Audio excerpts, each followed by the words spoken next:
I need your help with another question. This one asks us to arrange some linguistic concepts in operational or applicational order. Let's break it down.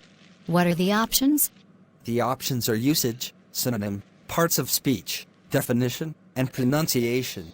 What do you think should come first?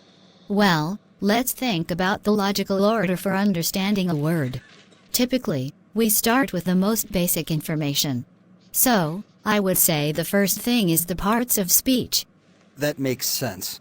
Knowing whether a word is a noun, verb, adjective, etc., is foundational. What comes next? After identifying the part of speech, the next step would be pronunciation. Understanding how to say the word correctly is crucial before diving into its meaning. Right, pronunciation is essential early on. So we have parts of speech and then pronunciation. What's next? Next, we should look at the definition. After knowing how to say the word, we need to understand what it means. That follows logically. And after the definition? After understanding the definition, we can look at synonyms. Knowing synonyms can help us grasp the word's usage in different contexts. So that leaves usage for last, which makes sense since usage involves understanding how the word fits into sentences in real-life contexts. Exactly. So the correct operational/applicational order should be parts of speech, pronunciation, definition, synonym, and usage. I need some help with another question. This one asks us to identify pairs with adpositional compounds. Let's go through the options. What's the first one? The first option is Holy Child. Do you think this one is correct? No, Holy Child is not an adpositional compound. An adpositional compound typically involves a preposition or a postposition, and this phrase doesn't fit that criterion. Got it. The next option is Golden Temple. Golden Temple isn't an adpositional compound either. It's just a descriptive phrase with an adjective and a noun. What about Student Worker? Student worker is also not an adpositional compound. It's a compound noun, but it doesn't involve a preposition or postposition. The fourth option is Kathakali Dancer. This one isn't an adpositional compound either. It's just a compound noun where Kathakali describes the type of dancer. And the last single option is Police Officer. Yes, police officer fits the criteria for an adpositional compound. It involves a preposition in a sense where officer is associated with police. So, among the individual options, Police Officer seems to be the only correct one. Now, let's check the combined options. Sure. Let's see which pairs involve police officer and another adpositional compound. The first combined option is B and C only, which are Golden Temple and Student Worker. Both of these are incorrect as adpositional compounds, so this option is not right. The next one is C and D only, which are Student Worker and Kathakali Dancer. Neither of these is an adpositional compound, so this is also incorrect. The third option is E and C only, which are Police Officer and Student Worker. Police officer is correct, but student worker is not an adpositional compound. So, one of these is wrong. Wait, what about E and C only? Oh, my mistake. I should have rechecked. If we focus on police officer as one correct example, and consider student worker in context where student could imply role or work adpositionally. So option E and C only might work after all. Checking in context. Yep, on rethinking, both involve roles and connections, similar context. Go for it. Can you help me with another question? This one asks us to arrange different language vitality statuses from less to more. Let's go through the options together. What are the statuses listed? The statuses are seriously endangered, potentially endangered, moribund, extinct, and endangered. Where should we start? Let's start with the least vital status, which would be extinct. When a language is extinct, there are no speakers left at all. That makes sense. So extinct should be at the end. What comes before that? Before extinct, we have moribund. A moribund language has very few speakers, and they are typically older adults. The language is not being transmitted to younger generations.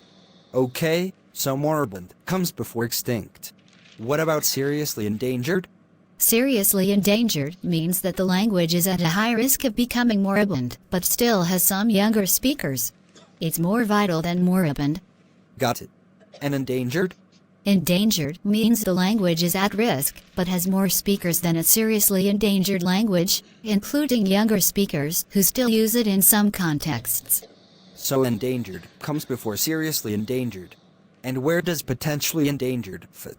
Potentially endangered is the least severe status on this list.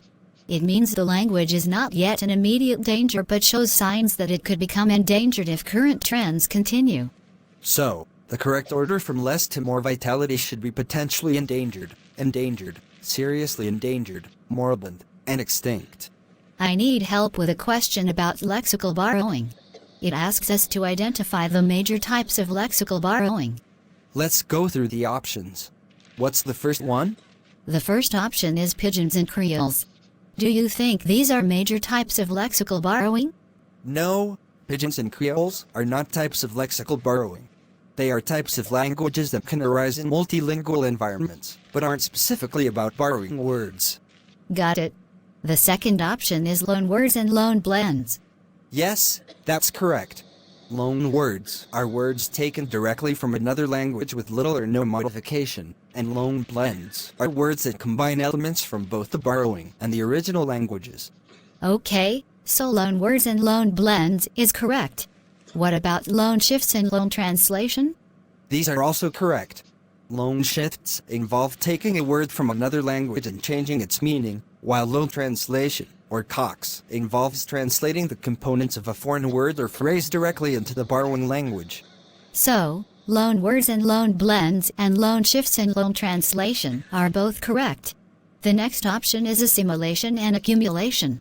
Assimilation and accumulation are not types of lexical borrowing. Assimilation refers to the process where borrowed words adapt to the phonological system of the borrowing language, and accumulation isn't a standard term in this context.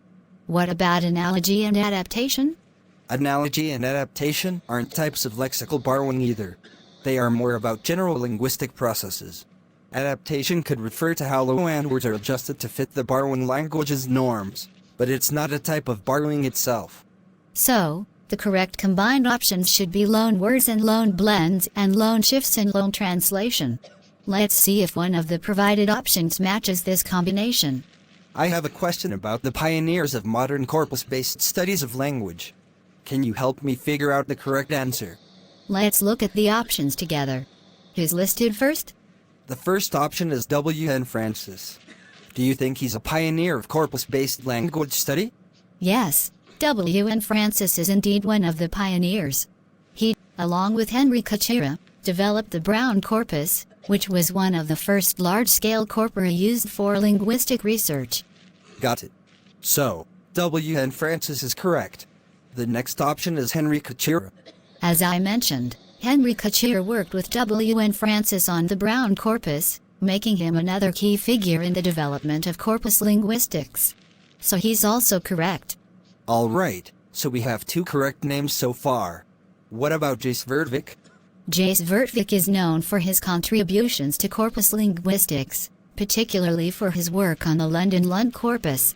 However, while he made significant contributions, he is not typically listed as one of the very first pioneers. I see. The next option is G. Leach. Geoffrey Leach made substantial contributions to corpus linguistics and worked on the development of the Lancaster-Oslo/Bergen (LOB) corpus, but like Vertvik, he came after the initial pioneers. Okay, and the last option is J. Sinclair.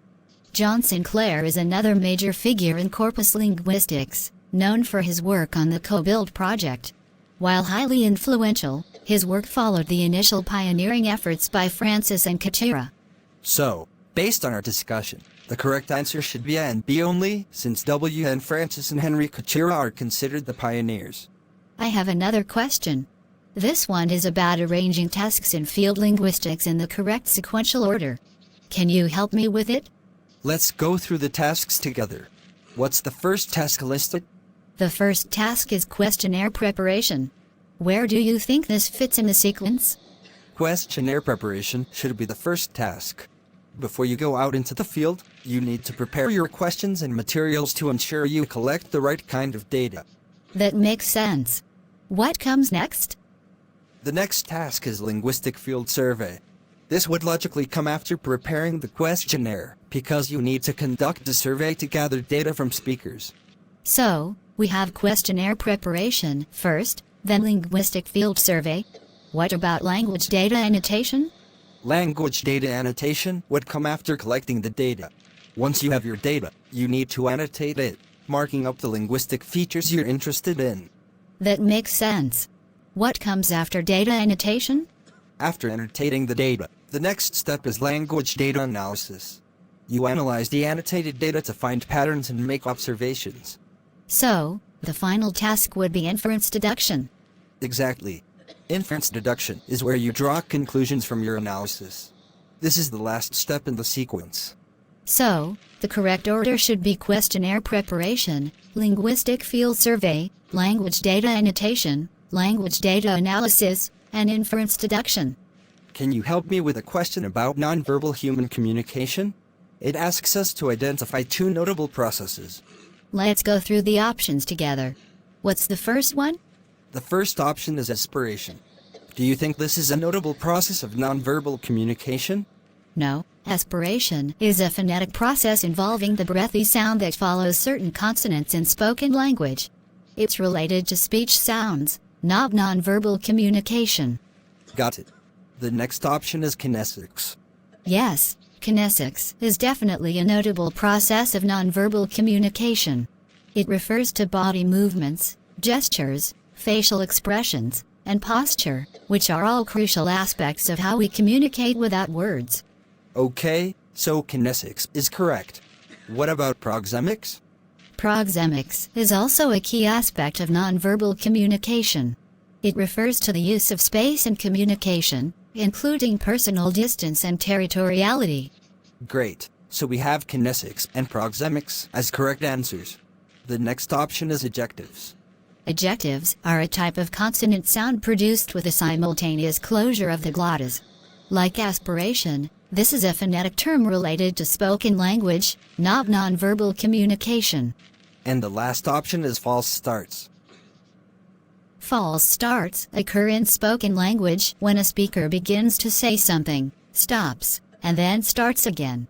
While it relates to speech patterns, it's not a form of nonverbal communication. So, the correct combined options should be kinesics and proxemics. Let's see if one of the provided options matches this combination.